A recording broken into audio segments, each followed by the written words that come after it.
Hello everybody, welcome to the United Stand. Manchester United have just lost to Galatasaray 3-2 in the Champions League. And look, we're staring down on Europa League football on Thursday nights. At best, that's if we can get above Copenhagen. Absolutely shocking performance. Are we surprised? No, we're not. What does it mean for Manchester United? It means we're in massive trouble. If you didn't know that already. I mean, look, Ten Hag has to take the blame. I think the player ratings are going to be very interesting because there's going to be a lot of anger. Links in the video description. Mark every player out of 10, 6 being the average. I actually think one or two players didn't have a bad game, but around them, everything just went wrong. I mean, look, starting off with Onana, he reminds me of my mate Dave when we go on a stag do. Terrible with shots. Absolutely cannot handle them and ends up on the floor pissed. Onana today just didn't. There's just so much. I don't blame him on the first goal. Second goal, I don't blame him. Because Casemiro sending off is completely on him. I mean, this is a pass. This is a ball-playing goalkeeper. And the third one, if he stands still, he catches it. It wasn't even a very good chip. So, you know, Onana has cost us, you know, today massively. And Ten Hag has to take the blame for that because this is Ten Hag's vision. And I saw somebody in the chat say it when we were doing the watch-along. They're absolutely correct. I never really wanted to say I told you so because it doesn't do anything. Like, Onana's our goalkeeper. It needs to work. We spent £50 million on him. He was a good goalkeeper where we bought him from. His reputation is very, very good. But I'll repeat what I said before, and I felt like I was in the minority. I know some of you agreed with me, but there was a time in February, March, April where you couldn't move for people clipping up David De Gea, even if he got a clean sheet, even if he made a big save. It was a clip of David De Gea kicking the ball out from a goal kick or something like that. It was constant agenda, hipster, whatever you want to call it. Media were at it as well. And I could see it for what it was. And I was just like, this is all fine and well. You know, whether the club are listening to you, whether Ten Hag is listening to you, well, he shouldn't have listened to you. But look, loads of people were on about it. Clip the hair up for this, clip him up for that. We need a ball-playing goalkeeper. And I'm like, how old are these people?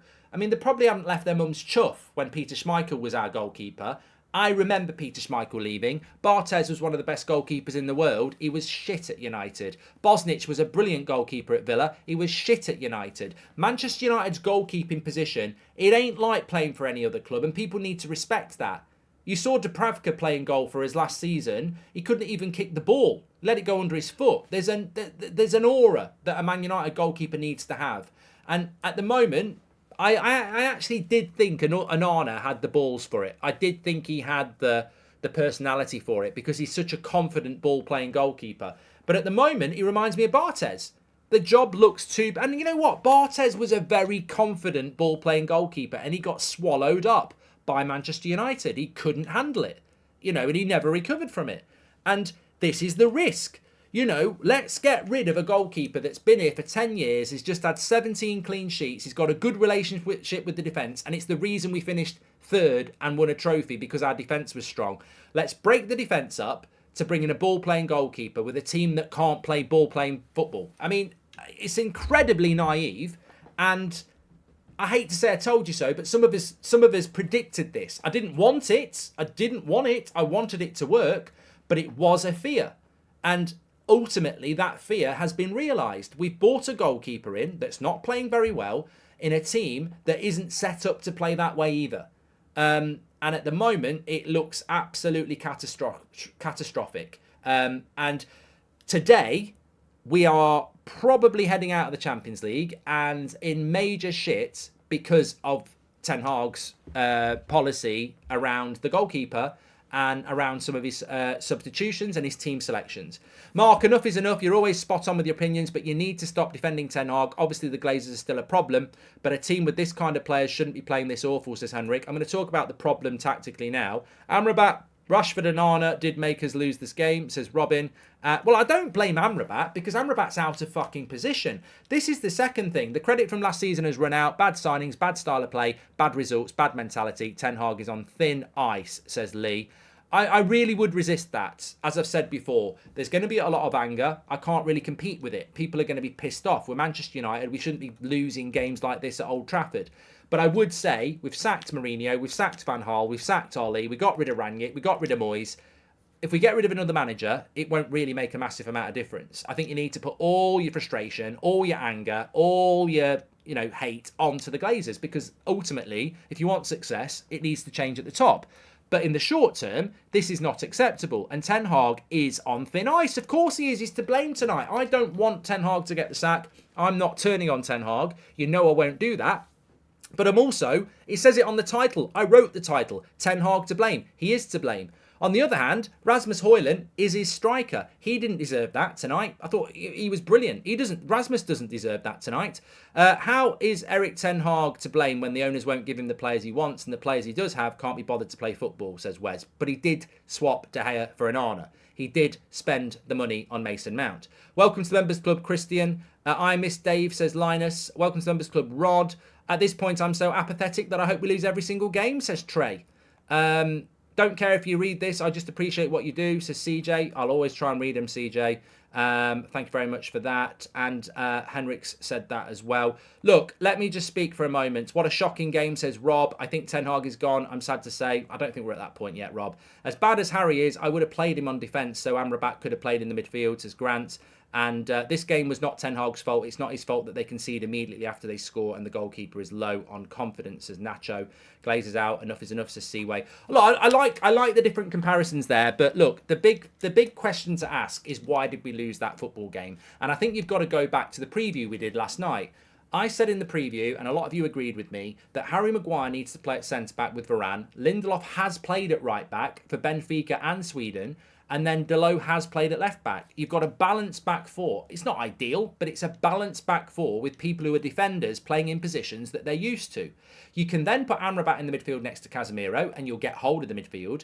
I'd have played Mount or Bruno at 10. I'd have put Rashford, Garnacho as wingers, or whatever you want to do, and then Højlund or Martial through the middle. Balance the team. Set the team up in a balanced way where as many players are playing in their best position. He didn't do that. He put Amrabat at left back, which ultimately cost us a goal. I think it was the second goal. He put Bruno on the right wing, who was basically shit. He got Mount and Mabry as the midfielders. That didn't work. Rashford on the left did all his good work on the right. Højlund was fantastic, so we can't moan about him. You've got to balance your team. It's the most basic thing to do, and we got it wrong. And the second thing to that as well is, I've never seen a team come to United and open their legs so obvious. Like, it was an open goal tonight. Crystal Palace, low block, very difficult. We can't break low blocks down. We could have played till Christmas and not scored. Tonight, Galatasaray came to Manchester United. The gap between their defensive line and their three forwards was huge. Huge. I could have played centre midfield today and I wouldn't have moved out of a 10-metre box. I'd have just took the ball and passed it into space. There was so much fucking space today. So much space. You don't get that normally. And to have the possession that we had and lose that game with that much space, it was an open goal win. To lose that game 3-2, the way it was set up, is incredible. Absolutely incredible. I can't believe, and credit to Galatasaray, they've just gone and got a famous win. But I tell you what, if they went and played like that at the Emirates or at Anfield or at Brighton, they'd get beat by 6. There was so much space. If you had composure and a plan, it was literally control the ball, look up, there's a pass, move. There was so much space. And we were incapable. And the saddest thing is, the biggest moment in that game was not the Onana pass. It's when Højlund scores that brilliant second goal and we all go, they've not had a chance this half. It's the 70th minute, I think it was, or 65th minute. They've not had a chance this whole half. We've got our goal. Whatever you do now, don't let them have a fucking chance because they haven't had one. Make sure we look after the ball and we go for the third goal, but don't concede.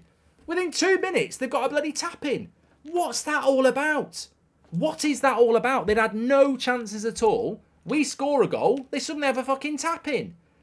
The mentality of this team is shit. It's absolutely terrible. And of course the manager has to take the blame. He will take the blame. But has the mentality of this team been good before Ten Hag? No, it was worse under Rangnick. It was worse under Solskjaer. And it was worse under Mourinho. So anybody who's saying the manager's got to take responsibility for the mentality of the team, hold on a minute. Some of these players have been under other managers and had a bad mentality. The club is broken from top to bottom. And it's in a really bad state. What I can't say to you at the moment is I can identify the problems. And, you know, for me, Erik ten Hag on Saturday has got to balance his team out. You've got to put Amrabat. What's the point in Amrabat playing at left back, costing us a goal, putting loads of effort in?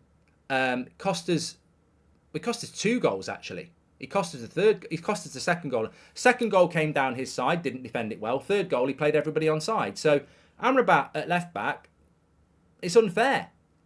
He's a new signing and he's getting criticised now for costing us goals, but he's not a fucking left back. And this is the problem. We've got to stop putting players out of position. What good has it done Amrabat in his first few games for Man United, putting him at left back? None. It's actually put question marks about him. It's not fair on a new signing, actually. Mark, if you were Ten Hag, what are the fixtures you would apply right now to try and save our failing seasons, says Victor? I'm so sick and tired of our team being used as a way for other teams to make history. It seems like other teams get excited to come and face us, says Mbid. Welcome to the Members Club, Craig.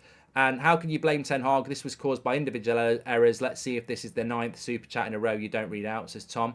Mate, there's a lot of super chats and I'm trying to actually react to the game myself as well. Don't be a prick. And you know what? You know what? All right, you've poked me now. The match-going fans let the team down. A penalty was saved at Old Trafford and the crowd were quiet, says Gareth. And the infamous United mentality making Onana look like a B-tack David James, says Chris. Tom wants to defend Ten Hag and blame it on the players. I will stick up for Ten Hag through thick and thin. He is to blame tonight. I put it on the title of the show. He is to blame. There's a very big difference between blaming the manager for a loss and being Ten Hag out. I will blame Ten Hag for the loss. I am nowhere near Ten Hag out. But I will blame him for the loss because we spoke about it in the preview last night. And I don't do it for a laugh and people don't watch for a laugh. We said, play Harry Maguire, set up the defence so you can put Amrabat in the midfield and make sure the team is balanced. The team is not balanced. So it is conceding goals that a balanced team wouldn't concede. Amrabat costs us 2 goals because he's not a left back. The goalkeeper is on Ten Hag. We've already said that about that. The midfield was all over the place. And the attack didn't have much balance either. Balance the fucking team. Play as many people in their best positions as possible. If it goes wrong, somebody made a very, very good comment before the game. They said, if this goes wrong, Ten Hag's fucked. Because he's made too many decisions that other people wouldn't make. And I said, in a way, I actually quite like a manager like that. Because if they get it right, they're doing it defying the majority. They're stubborn, they've got their own ideas, and they're not afraid to do it. But you've got to win if you do it. And the fact that we lost, everybody will talk about all the things he did that he shouldn't have done. But for me, the number one thing he did that he shouldn't have done was balance the fucking team. The midfield was all over the place. What was Mount's role? What was Mabry's role? He's off at half-time. Eriksen comes on, does well, and then he falls apart. Where was Bruno playing? You know, Casemiro's on a yellow card. Like, I mean, even at half-time, I said, get Amrabat in the midfield. It's an easy substitution. Put Maguire into centre-back, move Lindelof to right-back, put Dalot to left-back, and put Amrabat into the midfield. Casemiro was on a yellow card. Now, I know he got the second yellow because of Onana, but, would you bet your house? Would you bet your savings on the fact that Casemiro wasn't going to get a second yellow card in the second half? So, look, Ten Hag has to take the blame tonight, Tom, because the balance of that team was dreadful. And when the balance is wrong, you're going to fall. And people will say it's individual errors, but how many of the individual errors happen because the team is imbalanced? You can't blame the manager. The club has huge issues at every level, from players and coaching to managers. You know what? Can people fucking grow up? FC Snipe Show. We're not saying Ten Hag out. We're talking about why we've fucked up the Champions League. We're talking about why we've lost 3-2 tonight at Old Trafford. And I'm saying it's on Ten Hag. Whether it's Onana's signing, whether it's the imbalance of the team, that's on him. There was a different way to do it tonight. Now, does that immediately mean we're Ten Hag out? No, it fucking doesn't. But he is at fault tonight because he is the manager. He could have picked a different team and he could have done things differently. Maybe Bienda should have played in goal. Maybe that rumour should have happened. I don't know. I was at Old Trafford and there was hundreds of Galatasaray fans in the home end, badly run club, says Charlie. Ten Hag made mistakes today. However, it will be the state of our club that may eventually get him the sack. I still believe he's the right man for the job, says Hornet. What's your opinion on Onana in today's game and in general, says Summerin? I think he reminds me of Barthez. I think he's a very good goalkeeper that there was a lot of reason to be excited about. But I think at the moment, the job is too big for him. And I predicted this could happen. I didn't say it would happen. I said it could happen. It's why I didn't want to get rid of De Gea. Because when you've got an established Manchester United goalkeeper, the only way they leave is when they retire. You don't kick them out when they're playing well. Because it ain't easy to fill that. And that's naive. And somebody in the fucking club should have said it and said, hold on a minute. What are we doing here? But you know what the club did? They shat on him. They sent him on holiday, said you're going to get a new contract, and then when he was on holiday, said you're not getting a contract. So let's not forget the way they treated De Gea was a fucking shit show anyway. But somebody in that fucking football club should have had the brains, whether it's Steve McLaren or whoever, should have had the balls and the brains to say, you know what? I was here in 1999. Steve McLaren was assistant coach of Manchester United in 1999 when Schmeichel was in goal. He should have known and said to Ten Hag, replacing your goalkeeper at this football club, no matter how good you think it is a bit of a jinx. It doesn't tend to go well when you replace a good goalkeeper at this football club. Somebody should have told him. And, if they did and Ten Hag overruled them, then it's his problem, isn't it? I hope Onana's going to work out in the future, but we didn't need to drop as many points as we have done to do this. Ten Hag's looking to leave this toxic club with a payoff, says EMK. Every manager has their own weird obsessions. Fellaini, Pogba, McFred in the past. Now for Ten Hag, his obsession is with Rashford and Bruno. Well, we'll talk about individuals in a minute, Shahin. The club is curse mark, says David. Genuine question mark. What was wrong with the balance of the team? I thought individual errors were the reason we lost, but now I might be wrong, says Nacho. Well, the individual errors came from the fact that we're imbalanced. You've got Amrabat, who's not a left-back, costing us 2 goals. That's imbalanced straight away.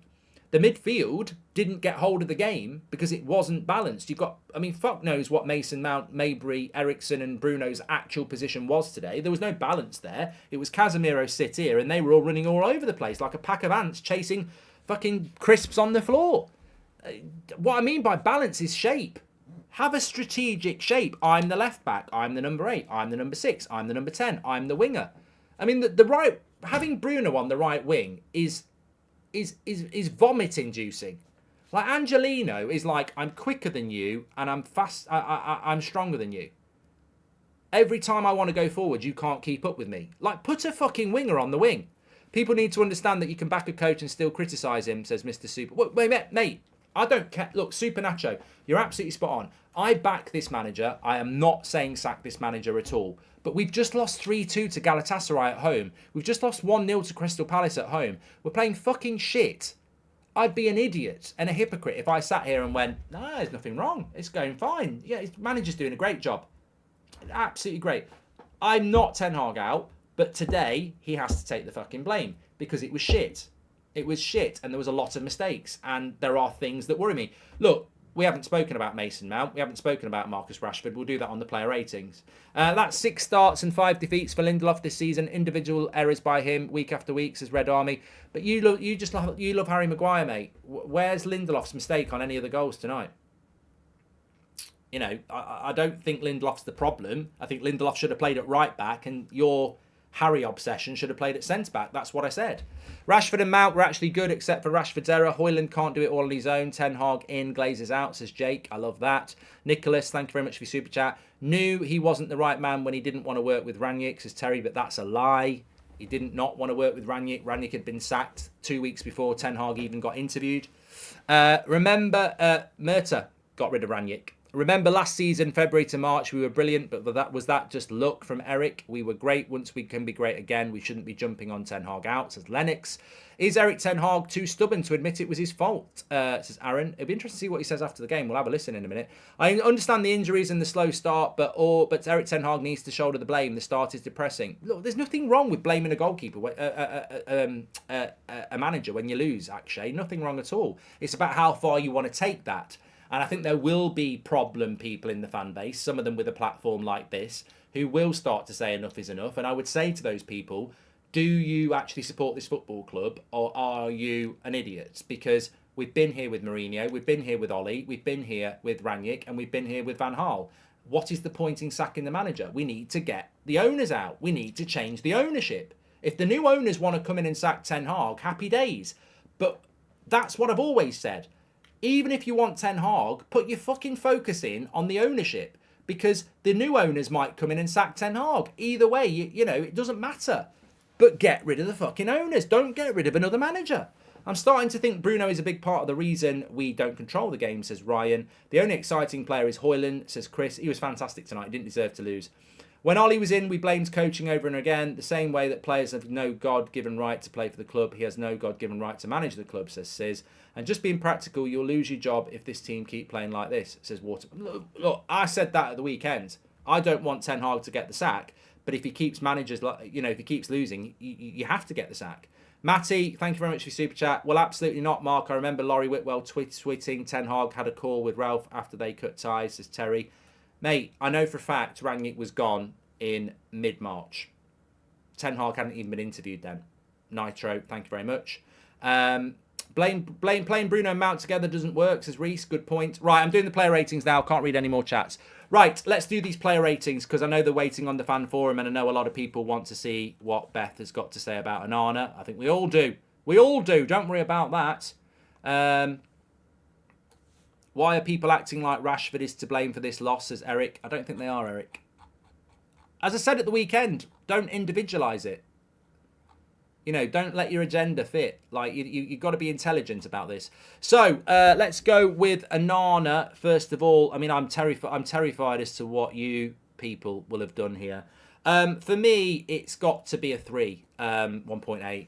Yeah, it's got to be a 3 for me. That pass, it's all right to make... Look, making a bad pass happens. David De Gea used to make bad passes. But when you make a bad pass and it costs you a penalty and a player gets sent off, you've got to take the criticism for that. So that was horrific. For a ball-playing goalkeeper as well, it was fucking lazy.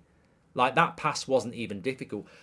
To be honest with you, if De Gea had done that last season, I wouldn't have been surprised. But for a goalkeeper that we've got rid of a good goalkeeper, to spend £45 million on a goalkeeper that's about passing out from the back, it's fucking ridiculous what he did there. And we bought him to pass out from the back, and he's done that.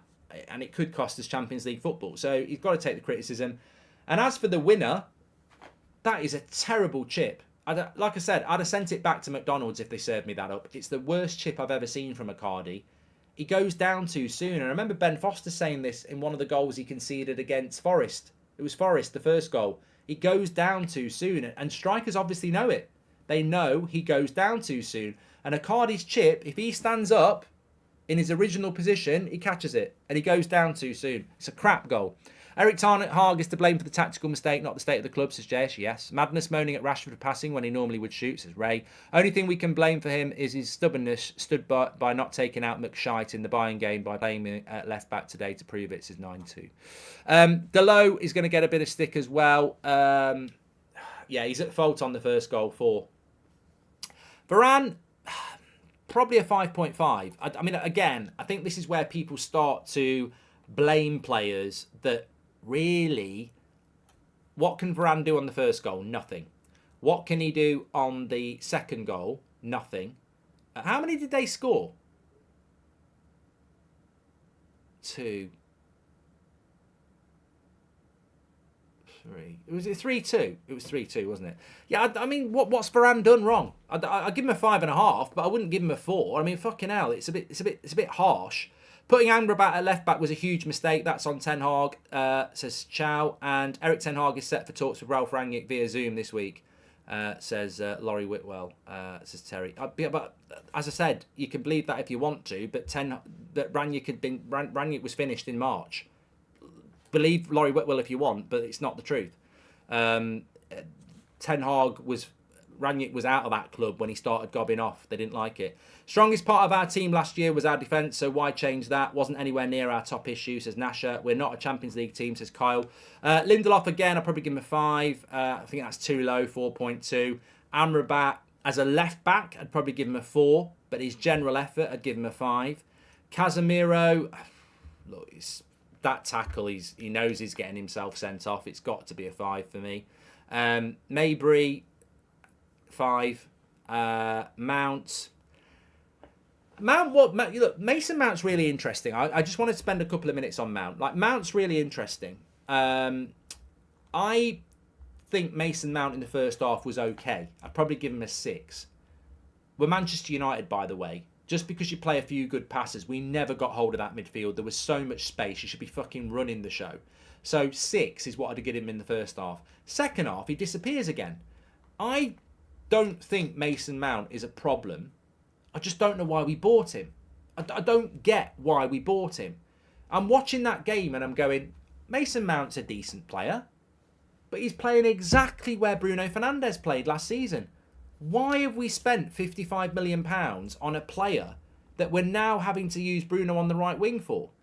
I just don't get the signing. And it's a little bit like Onana. I like Onana and I like Mount, but I don't know why we spent £100 million doing it. We had a better goalkeeper in goal and we had a better player in Bruno in number 10. So I don't get it. You know, I don't often want to sit down with a manager and ask them a question and need to know the answer.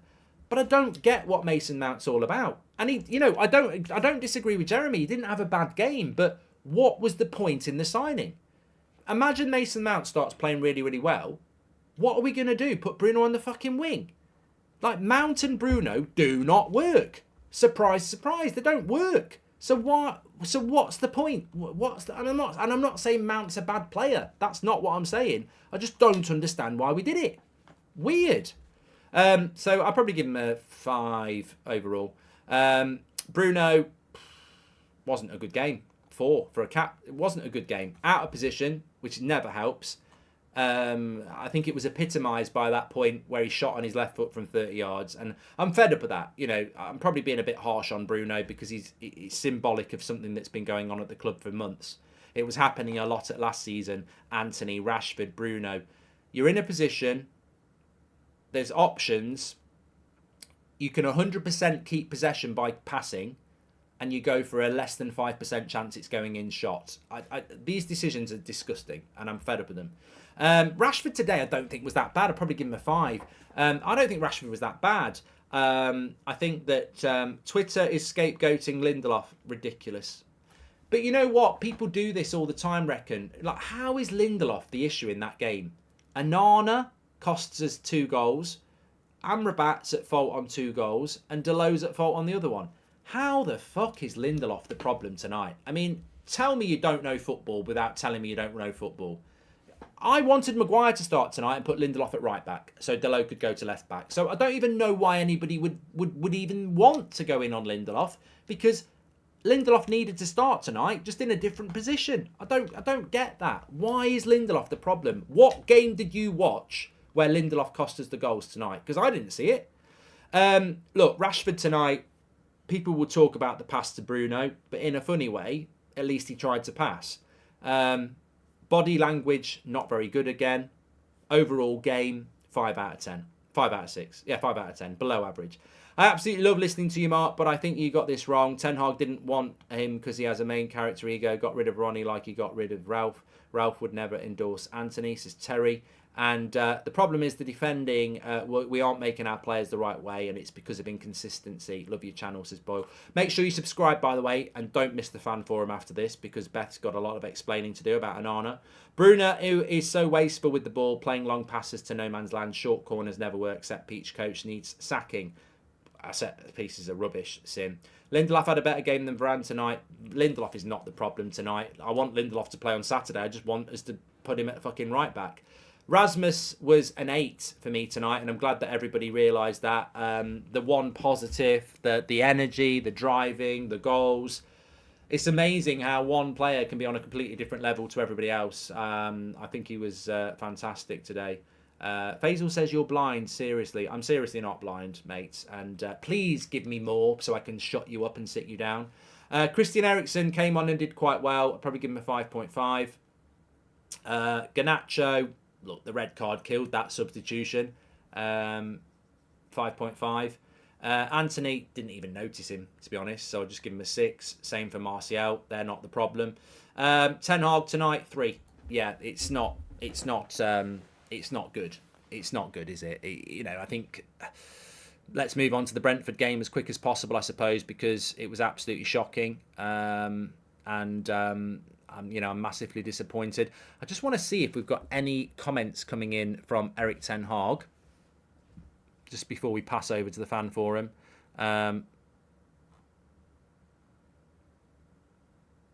No, I don't think he's said anything yet. I'm sure we'll be able to get it for you on the fan forum, because it's going to be very interesting to see what he's got to say. It's interesting what Paul Scholes says. He said, I think I saw enough in the team to excite me. So Scholes seeing the positives in the team, I don't see it. I hope he's right. Look, one of the best players we've ever had play for us. I hope he's right. But my analysis of that game is that we didn't have enough balance, and that there was so much space there, and we should have won that. We should have won that game comfortably. To lose that game 3-2 when a team comes and plays so open is incredible. We should have won that game comfortably. How would you adjust the defending and man marking, says Boy? I think it's so much of it is about the midfield doesn't have the right balance. You need Amrabat and Casemiro in there. You need more than one defensive player. And then you need a proper defence that's got a left back and a right back in it. It really, I hate to say it, but it's all about the balance, and he got it wrong tonight. He really, really did. Anyway, look, thanks everyone for watching. Loads of you tuning in. Make sure you subscribe, bottom right-hand corner. I'm going to push you over to the fan forum because they've already started, and I think they'll be talking about Onana, and it's going to be very interesting to see what they've got to say, especially Beth, who wanted De Gea to go and wanted Onana in. Did they think about what and how hard it is to be a Man United goalkeeper? Let's wait and see. Let's get over to the fan forum. Take care, and I'll be back at 10 o'clock in the morning.